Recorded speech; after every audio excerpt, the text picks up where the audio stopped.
The end of 2021 is rapidly approaching, and in South America, we have a final round of crucial World Cup qualifiers, two huge cup finals, and league competitions around the continent entering the final straight. It's episode 3 of South American Soccer Insights, brought to you by Pinnacle, and as a result, we have a lot to get through. As ever, I'm joined by Simon Edwards. How are you, Simon? I'm very good here in Medellin. Been playing football today, which is why I'm bronzed or burnt, depending. We'll see how it goes. But very good here down in Medellin. Looking forward to getting into everything. No, looking good there. And joining us as well, Tom Robinson from the perhaps not quite so sunny part of the world. Yeah, but don't worry, in a couple of days' time, I'm going to be out there with you guys in South America. First trip back to Argentina in 2 years, coming up in the next few days. So, yeah, looking forward to being back out there with some better weather and obviously a chance to check out some exciting football as we reach this crucial stage with some, just amazing drama that's coming up. Yeah, terrific time to be getting to South America, and we'll have to get straight into it. We have another week of World Cup qualifying coming up with some huge games. Last time we spoke ahead of the October triple header of games, there was a sense that we might get a little bit more clarity in terms of who will be heading to Qatar from South America. But in truth, it probably got a little bit murkier, if anything. So in that sense, this week's games coming up, you feel are of even greater importance. Simon, we talked about last time the fact that we were having like a little two teams breaking away who looked pretty much safe, and then a group of teams below that. And when you look at that table now, that's still very much the case. And it really is getting to a crunch period for everyone involved below Argentina. Yeah, absolutely. It looks as though, Brazil and Argentina are in strong position, and then there's a bit of a gap down to then Ecuador on 17, Colombia 16, Uruguay 16, and then Chile down on 13. But quite a good window for Chile. The last round has brought them within 3 points. So there does seem to be a bit of a breakaway, particularly at the top, and then those three teams behind Ecuador, Colombia, and Uruguay. But things can change so quickly. And obviously, there's going to be some huge games coming up. Ecuador facing Venezuela. You'd think that they'd probably be confident with that one, although Venezuela are definitely capable of pulling off a shock. Chile, again, can kind of move themselves in within range of that pack with a good result against Paraguay away. It would be a difficult one, but they could move up there. Colombia are facing Brazil, so they could find themselves dropping off with the next game. It's going to be interesting. And then Peru against Bolivia. Peru struggling. Bolivia not too far off. I mean, we always know that Bolivia are strong at home, but to be still within touching distance, and obviously they've got a few points to make up, but impressive from Bolivia, and Peru struggling down in ninth. It definitely feels that the likes of Peru, and we've seen Chile as well, kind of aging a little bit. Peru will be very disappointed having gone to the last World Cup to now be way adrift at the bottom. But it's definitely heating up in South American qualifying, and there's going to be some big games coming up. Yeah, you mentioned there, Simon, a few of those teams that are all in the mix. Bolivia, you mentioned, they're one of the surprise packages. We know they're dangerous at home. They've been able to use that to their advantage, but they're right there in the mix on 12 points, level with Paraguay, a point behind Chile, only 4 points behind the top four with Colombia and Uruguay. They're level on points. We look at their fixtures this time. They go away to Peru.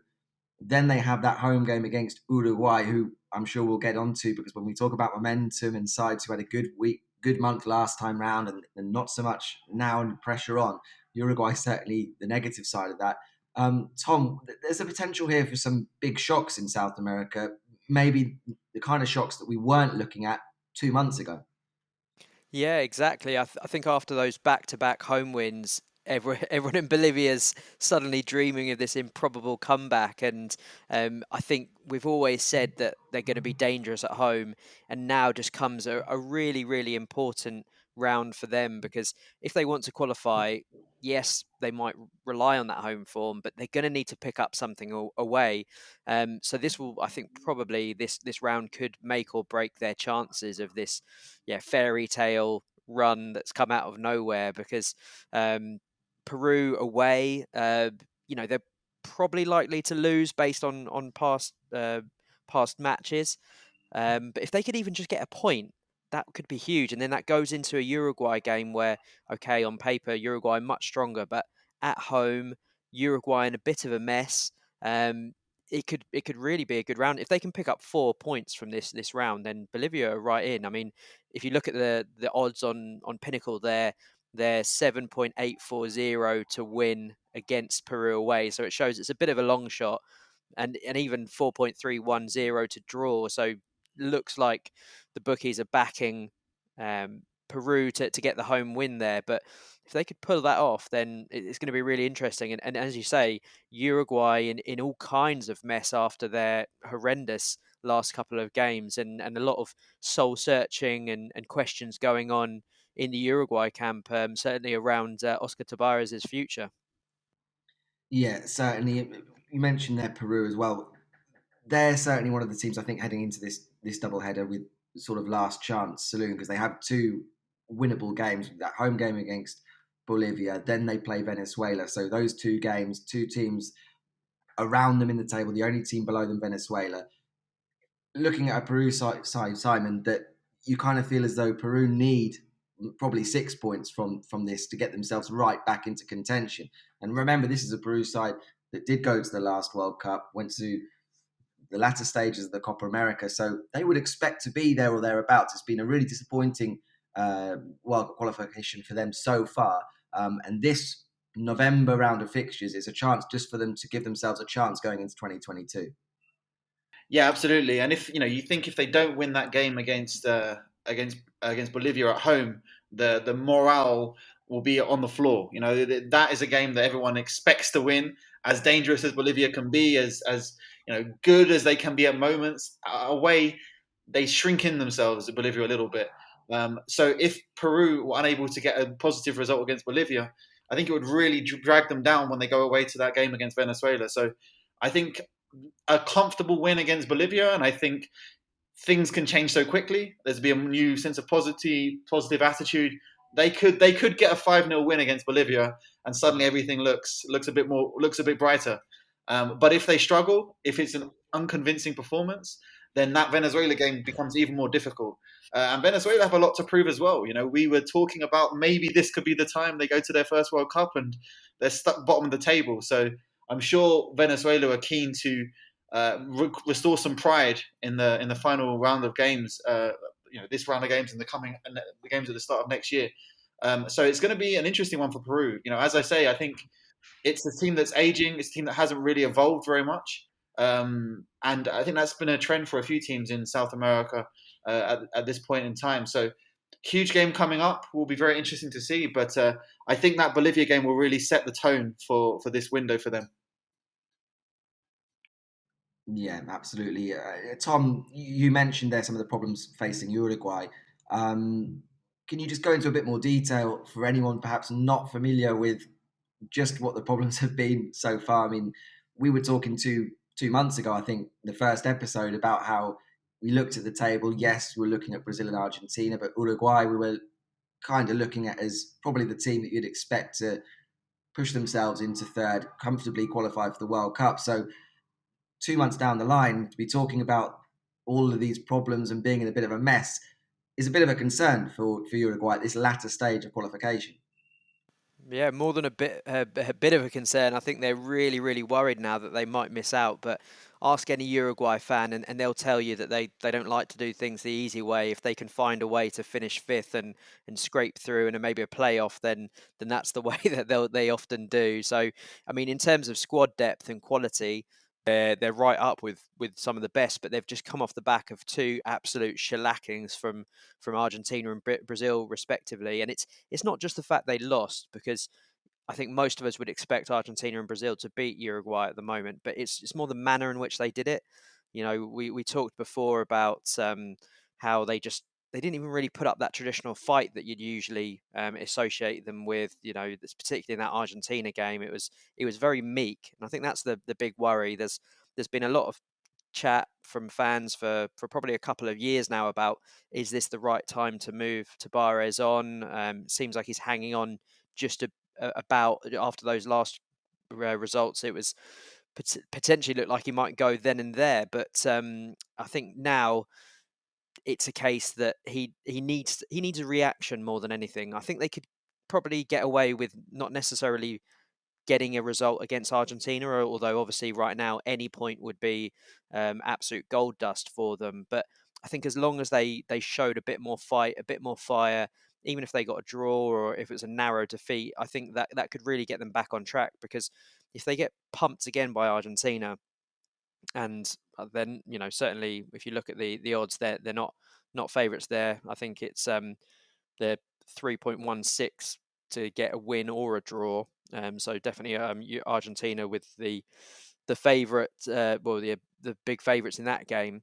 But if they have another poor result, going away to Bolivia at altitude is going to be a real struggle for them. So if they don't come out of this with at least a couple of points, I think they'll be worrying, and maybe there's even been talk that perhaps rather than throw a new manager in right now with these two tricky games, they might sort of let Tabarez take them on the chin, and then maybe the new guy can come in, give them a bit of a new manager bounce for the final ones, which are perhaps a bit more winnable. So yeah, Uruguay have gone from a position of not necessarily comfort, but you kind of thought, yeah, they're always going to do enough to genuinely being in a bit of danger here, which certainly I didn't see 3 or 4 months ago. And I think from the last round of games, even though Colombia didn't score a single goal, they probably will be quite happy with that last round of fixtures, won't they, Simon? I mean, how do you kind of view where they're at the moment? Because on one hand, you think, yeah, defensively solid, taking points off Brazil, but at the other point, you're saying that they've only won 1 in 7 qualifiers now. So what's going on with Colombia, Simon? Yeah, it's an interesting one. I think there's more of a positive feeling in Colombia than before the last round of fixtures. Three 0-0 draws, which doesn't sound that exciting. It definitely was quite exciting, particularly a game against Ecuador. All of the drama at the end, and Jerry Mina disallowed a goal. It was it was a bit mad with the stadium back full of fans as well. It's another feature of South American football now with the stadiums being increasing their capacity to have almost full attendance. So in terms of Colombia, yeah, I mean, I think there's some good news and some bad news. Juan Fernando Quintero is going to be missing. Colombia is going to be missing a lot of players for this round of fixtures. Jerry Mina and Carlos Cuesta have become the central defensive partnership. Neither are available. Quintero has been important as kind of the creator. He's not available. They're really, really short in midfield. Mateo Soribe is not available. James is back, but I have a friend who works in Qatar. His team played against James' team last week when James got a red card. He said James was awful. He says he couldn't run. He had no fitness. He looked overweight. He looked uninterested. He was one of the weaker players on the field. So Colombia are kind of pinning their hopes on bringing James back. And obviously with the manager, it was going to be a really difficult to leave him out with like 10 first-team players now unavailable. Before he could say, we're doing okay. We've got some good players. Nobody's available. There's no playmakers at all. So you have to bring back James. And it'll be interesting to see because Colombia have resorted to what is basically kind of a 4-4-2 with a number 9 and someone playing just off him. And that's kind of been out of necessity. It's been working fairly well. And I think they've probably created more chances than their opponents in most of the last 3 games. They're going to play Brazil next. Pinnacle have Brazil understandably as strong favourites. 1.408 for Brazil, 8.50 for Colombia in Brazil. But they've drawn the last 3 meetings. 3 of the last 4 games have been a draw between Colombia and Brazil. The other game that Brazil did win of those 4 was very controversial. Colombia scored, kept it tight until late, and it was a very controversial Brazilian equaliser. Then they scored in the 95th minute. So it's been very, very close. These games have always been very tight. I think this Colombian setup is quite well suited. It does seem to rely on Luis Diaz doing something amazing on the left wing. But another day, Colombia could have picked up some wins in this. Duvan Zapata missed a couple of absolute sitters. He doesn't seem... he might be one of those Carlos Bacca situations where he's banging them in club football and is starting to become a bit of a scapegoat or a bit of a villain for the national team. Hopefully that doesn't happen, because I think he brings a lot to his overall game and is someone Colombia really needs at the moment. So it's going to be interesting. I think Colombia could do something in Brazil. I think Colombia are quite fearless. Colombia feel intimidated by certain teams, but I think they're just more angry at Brazil. There's a bit of a rivalry now between these two. Neymar and Barrios always going at it, and Barrios coming out on top quite a few. January transfer window. Someone in Europe, please buy Wilmar Barrios. Newcastle, you need Wilmar Barrios. You've got £1 billion. Buy Wilmar Barrios. Always Colombia's best player. But it's going to be really interesting. I think Colombia will see the Brazil game as a free hit, and then obviously they'll need to get 3 points for the following game. But Colombia are in a good position. But that Brazil game, I think, is going to be a free one, and then Paraguay at home has to be a win. If they can get 3 points against Paraguay, something against Brazil is a bonus, and I think they're in a decent position. But confidence is fairly strong, but everyone's pinning all their hopes on James, who my local scout report says can't run. So we'll see how that goes. Tom, as we've said, difficult games then for the likes of Colombia and Uruguay. Maybe then it could be an opportunity then for Ecuador, who currently sit third. But we take a look at them playing a home game against Venezuela next Thursday. Then they go away to Chile, who have been somewhat unconvincing during this period. Could this be a month where Ecuador really be able to stake their claim to follow Brazil and Argentina through, do you think? It's definitely another chance. I mean, I think last time out might have been a bit of a missed opportunity to extend their lead over Uruguay and Colombia, obviously dropping points away in Venezuela. But crucially, they're still ahead, and they've got two nice fixtures coming up. So again, you'd think that at home they should rectify that mistake against Venezuela. They're 1.387 to win that one, so should be a home win for Ecuador. And then Chile's a hard one, really, because a few months ago, you would have said that, yeah, this is a really good opportunity for Ecuador to pick up some away points. But Chile have got a bit of upward momentum now, and that's going to be a really fascinating game. It might be a case that with Chile really needing to get that win, they're going to have to come on to Ecuador, especially in front of a home crowd as well. And that might favour Alfaro's counter-attacking style. So they might play into Ecuador's hands there. But as well as Ecuador having a really interesting round, I think Chile do as well, because not only have we mentioned that very balanced, finely balanced game against Ecuador, but away at Paraguay for their first game, it's exactly the type of game you need to win if you're going to make it to the World Cup. And they've played their way back into contention somehow. They need to prove that wasn't just a flash in the pan against maybe weaker opposition. And Paraguay, they've got the new boss, Guillermo Barros coming in. So that's going to be interesting to see if there's a reaction there.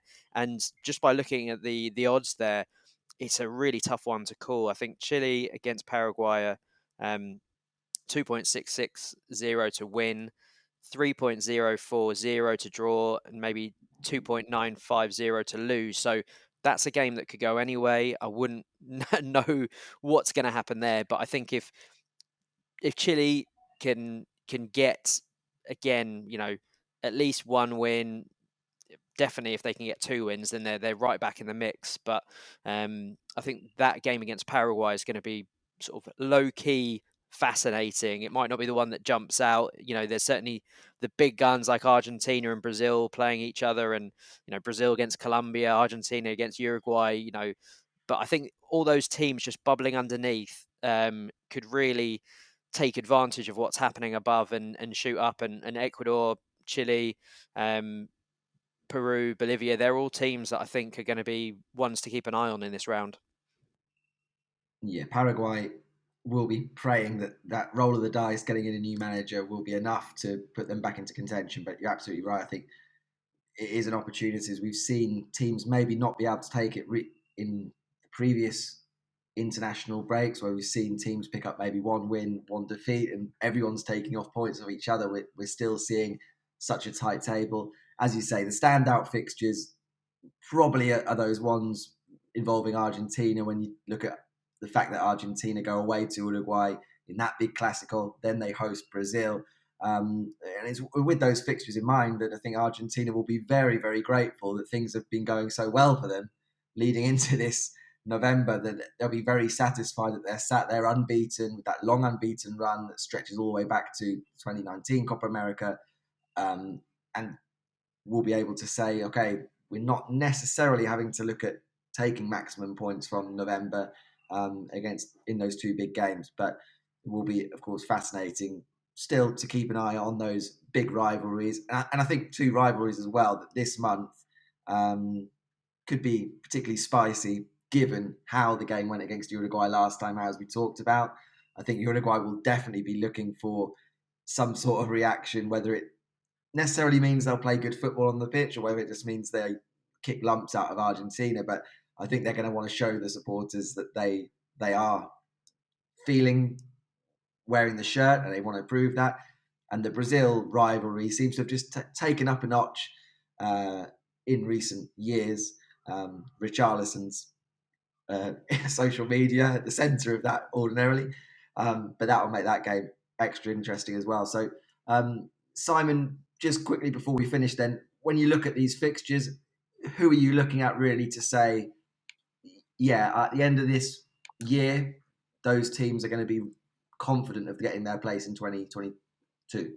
Yeah, I think that Brazil are there, Argentina are there, more or less. They think they can be there mathematically after this. So those two, book your flights, no worries, all good, sorted. Ecuador, as you say, Ecuador could go both ways, but I think this is their big chance. They get the points, they get the job done this week, and I think they're well on track. Colombia, I think that Brazil game will be interesting. I think it's going to be feisty.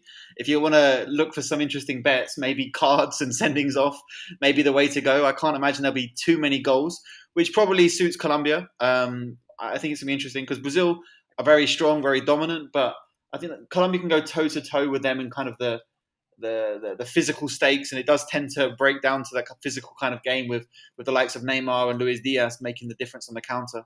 So I think Colombia have a chance to put themselves in a strong position. Uruguay is going to be fascinating to see, as you say, strong squad, but looking a bit lost. So that'll be interesting. Chile, again, this again is a big chance for Chile. Bolivia, who knows? I'd be very surprised if Bolivia are there or thereabouts. I think look, it's really Brazil, Argentina there, Ecuador, Colombia, Uruguay have it within their grasp if they can keep the form going. They're probably the best 5 teams on the continent right now. But we know Chile are organised. We know Chile can make the best of what they have. And what they have is aging. It's not what it was 5 or 6 years ago, but what they have is still good enough. And they're organised, so they can definitely still make something happen. Bolivia, the wild outsiders, who knows? But they'll if they have that opportunity, if they can sniff that opportunity, it'll be interesting to see how they respond. Will they lose? Will they shrink inside themselves, or will they think, Jesus Christ, we could actually get to a World Cup? This would be amazing. It will interesting to see how they respond. They're always confident at home, but as you say, they're going to have to win a game away and get draws away to have a chance. So we'll have to see. And then Peru, Venezuela, trying to save some respect in this competition, and Paraguay as well. Going to need some goals. We'll see what happens. They're taking a bit of a risk. It will be interesting to see. So I think it's the top 5 for me are probably the favourites, but Colombia aren't scoring goals. Uruguay are nowhere near playing to their potential, and Ecuador are still quite unpredictable for me for all of the qualities they have.